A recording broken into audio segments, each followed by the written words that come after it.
ভগৱান শিৱ হৈছে আমাৰ আৰাধ্য দেৱতা।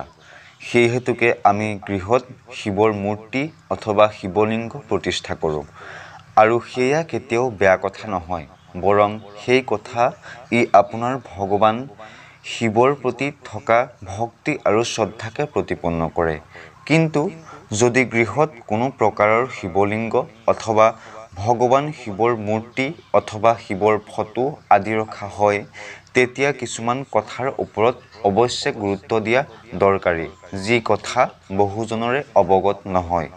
কাৰণ যদি ঘৰ সজোৱাৰ উপকৰণ হিচাপে শিৱলিংগ বা শিৱ মূৰ্তি গৃহত ৰখা হয়, তেতিয়া কিন্তু গৃহৰ পক্ষে অজানিতে চৰম ভুল কৰা হ'ব।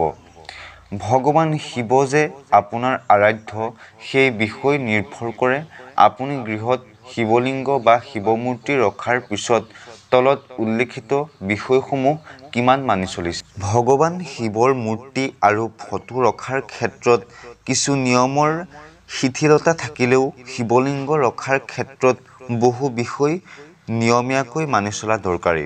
দৰ্শকবৃন্দ, আমাৰ চেনেলৰ নতুন অন্য এটা ভিডিঅ'লৈ আপোনালোকক স্বাগতম জনাইছোঁ। আপোনালোকে আজিৰ ভিডিঅ'টোৰ পৰা ভগৱান শিৱৰ লিংগ অথবা শিৱৰ মূৰ্তি অথবা শিৱৰ ফটো গৃহত ৰাখিলে কি হয় বা কি নিয়ম পালন কৰিব লাগে তাৰ বিষয়ে আমি আপোনালোকক জনাবলৈ চেষ্টা কৰিম। আহকচোন ভিডিঅ'টো আৰম্ভ কৰোঁ। শাস্ত্ৰ অনুসৰি শিৱলিংগ হৈছে অনন্ত শক্তিৰ প্ৰতীক। নিৰাকাৰ শিৱ অগ্নিস্তম্ভ ৰূপে প্ৰকট হৈছিল এই শিৱলিংগ হিচাপে।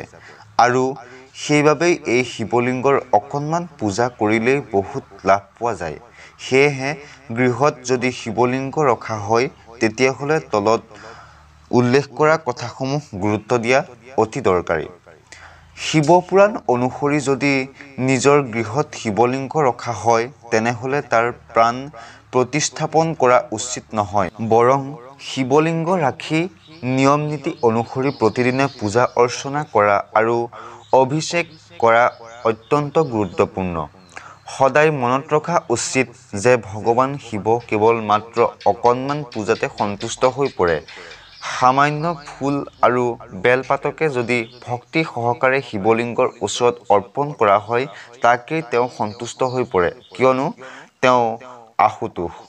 আৰু অভিষেকৰ সময়ত সামান্য গংগাজল বা বিশুদ্ধ পানী অথবা সামান্য গাখীৰ নিবেদন কৰিলেও ভগৱান শিৱ সন্তুষ্ট হৈ পৰে।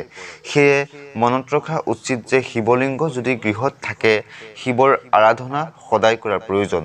আৰু যদিহে দৈনিক পূজা কৰিব নোৱাৰে, তথাপি সোমবাৰৰ পূজা কেতিয়াও এৰিব নোৱাৰে। গৃহত ৰখা শিৱলিংগ কেতিয়াও উচ্চতাত ওখ হ'ব নালাগে। সৰ্বোচ্চ 6 ইঞ্চি উচ্চতা বিশিষ্ট শিৱলিংগ গৃহত ৰখা উচিত। যদিহে ডাঙৰ শিৱলিংগ গৃহত প্ৰতিষ্ঠা কৰিব খোজে, তেন্তে ঘৰৰ চৌহদত এটি পৃথক মন্দিৰ নিৰ্মাণ কৰি সেই শিৱলিংগ উপস্থাপন কৰা দৰকাৰ। আৰু সেই মন্দিৰ যে বহুত ডাঙৰ হ'ব লাগিব সেয়া কেতিয়াও নহয়। সৰু মন্দিৰ নিৰ্মাণ কৰিলেও সেই শিৱলিংগ স্থাপন কৰিব পাৰে। আৰু তেনে কৰিলে সেই শিৱলিংগৰ পূজা সকলোৰে বাবে উন্মুক্ত কৰাৰো প্ৰয়োজন। তৃতীয়তে, যদি গৃহত শিৱলিংগ ৰাখে, তেতিয়া পাথৰৰ বা সোণৰ ৰূপ বা তাম্ৰৰ শিৱলিংগ ৰাখিব পাৰে। কিন্তু বগা শিৱলিংগ ৰখাৰ ক্ষেত্ৰত আৰু বেছি সতৰ্কতা অৱলম্বন কৰা দৰকাৰী। আৰু উপযুক্ত শাস্ত্ৰবিধিৰ পৰামৰ্শ লৈহে বগা শিৱলিংগ গৃহত স্থাপন কৰা দৰকাৰী। চতুৰ্থ যি বিষয় আছে সেয়া হৈছে আটাইতকৈ গুৰুত্বপূৰ্ণ কথা। যি প্ৰকাৰৰ শিৱলিংগ নহওক কিয়, যি পদাৰ্থৰে নিৰ্মিত শিৱলিংগ নহওক কিয়, সকলো শিৱলিংগৰ প্ৰতি মুহূৰ্ততে এটি শক্তি নিৰ্গত হয় আৰু সেই শক্তিক শান্ত ৰাখে জলধাৰাই। আৰু সেইকাৰণে শিৱলিংগৰ অভিষেক কৰিব লাগে, অৰ্থাৎ শিৱলিংগৰ ওপৰত গাখীৰ, জল ইত্যাদিৰ দ্বাৰা স্নান কৰোৱা হয়। বাস্তুশাস্ত্ৰ অনুসৰি সপ্তাহত এবাৰ বা দুবাৰকৈ শিৱলিংগৰ জলস্নান পৰ্যাপ্ত নহয়। সেয়ে গৃহত যি শিৱলিংগৰ উপস্থাপন কৰা হয়, সেই শিৱলিংগৰ ওপৰত এনে এক ব্যৱস্থা কৰিব লাগে যাতে উক্ত শিৱলিংগৰ ওপৰত সামান্য পৰিমাণৰ পানী অনবৰতে পৰি থাকে। আৰু এই কাম কৰিব পাৰিলে গৃহত সদায় শান্তি বিৰাজ কৰিব। পঞ্চমতে শিৱ পুৰাণত কোৱা হৈছে যে গৃহত আটাইতকৈ বেছি শিৱলিংগ ৰাখিব নালাগে আৰু কিবা কাৰণত আটাইতকৈ বেছি শিৱলিংগ থাকিলে সেয়া কিন্তু এটা ঘৰত কেতিয়াও ৰাখিব নালাগে। সেয়ে এটা শিৱলিংগহে গৃহত ৰাখিব লাগে আৰু সেয়া শিৱলিংগ গৃহৰ ঈশান কোণ অৰ্থাৎ উত্তৰ পূব কোণত ৰখা দৰকাৰী আৰু এনেকৈ ৰাখিব লাগে যাতে মজিয়াত বহি ভগৱান শিৱৰ পূজা কৰিব পাৰে। শিৱলিংগৰ মূৰ্তি অথবা ছবি ৰখাৰ ক্ষেত্ৰতো এই একে নিয়ম প্ৰযোজ্য, কিন্তু শিৱলিংগ, শিৱ মূৰ্তি বা শিৱ ছবি মজিয়াত ৰাখিব নালাগে। মজিয়াৰ সামান্য ওখ বেদীৰ ওপৰত বগা কাপোৰ দি তাৰ ওপৰত ৰাখিব পাৰে।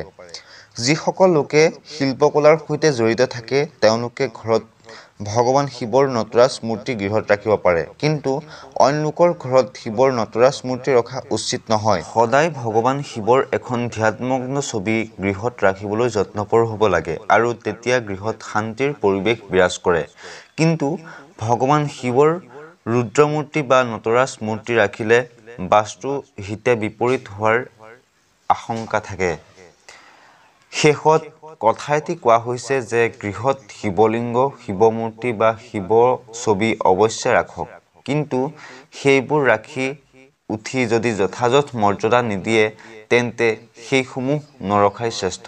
দৰ্শক মণ্ডলী, আজিৰ এই ভিডিঅ'টোৰ পৰা ঘৰত শিৱলিংগ বা শিৱ মূৰ্তি বা শিৱৰ ফটো ৰাখিলে কেনেকুৱা ধৰণৰ নিয়ম পালন কৰিব লাগে তাৰ বিষয়ে আপোনালোকে জানিলে।